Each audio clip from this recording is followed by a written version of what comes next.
I see clients all the time. Let me just imitate it here. Here's clients all the time. All right, they're doing some of this. They're all over the place here. Clients are they're doing all this stuff. They're moving around in their seat, and sometimes parents are like, "What are you doing? What are you doing?" Especially the case with kids that are ADHD. Some kids that just they can't sit still, and parents are always like, "Why are they just flip-flopping, dilly-dalling? Why are they doing all that stuff?" And y'all, this is just excessive energy in your kid's body, just not being able to sit still. And this is like it's self-soothing to be able to, you know, the energy's in your body and you just kind of have to release it.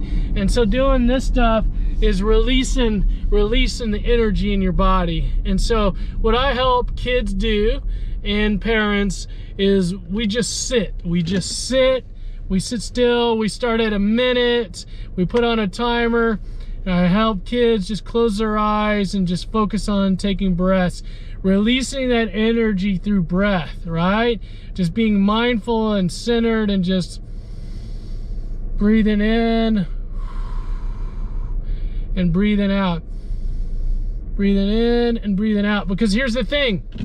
We can tell a kid to just stop moving around, stop fidgeting, stop doing all that stuff. I see kids rolling around on the carpet, climbing the drapes.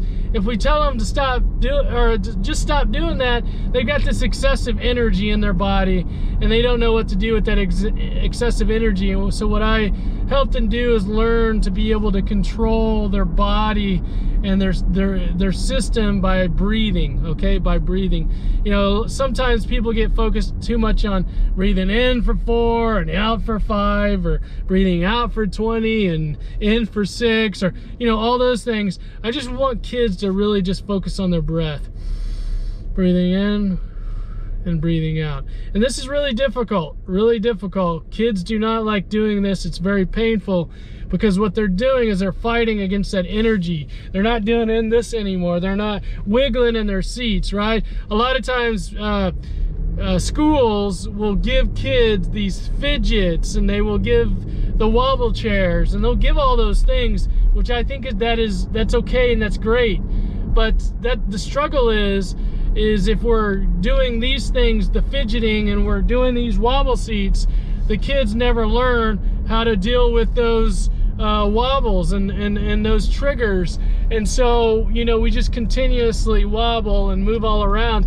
And there are some situations where that's just not appropriate to do that. It's not appropriate to. So how do we help kids be able to focus that energy and release that energy without always moving around? We got to do some deep breathing. We got to do some mindfulness. We got to do some yoga.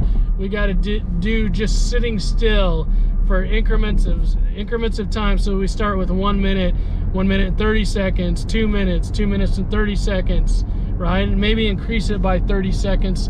And over a period of time, days and weeks and months, if we continue to practice this would be like, you know, kids brushing their teeth or taking their medicine. This would be along the same lines of, this will help them long term be able to manage that excessive energy that they have in their body and their mind. It just takes repetition. It's hard work, y'all. It's hard work. And so sometimes we'll just sit and breathe and relax for periods of time.